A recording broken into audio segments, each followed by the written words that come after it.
Évacué ce week-end par avion médicalisé à Johannesburg, inculpé de trahison et sous le coup d'un mandat d'arrêt dans le cadre d'une affaire de recrutement présumé de mercenaires.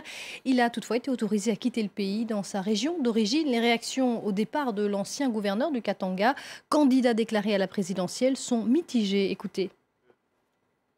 Tout ce qui peut se passer à Lubumbashi, ça doit être dans la légalité, dans le respect des textes, dans le respect de l'autorité.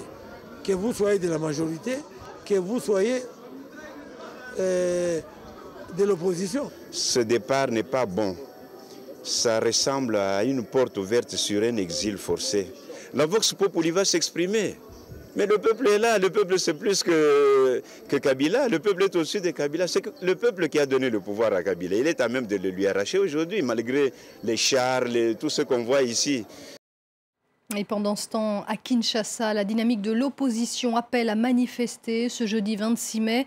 Une marche de protestation contre la décision récente de la Cour constitutionnelle autorisant Joseph Kabila à rester au pouvoir au-delà de son mandat si les élections n'avaient pas lieu, comme prévu en fin d'année.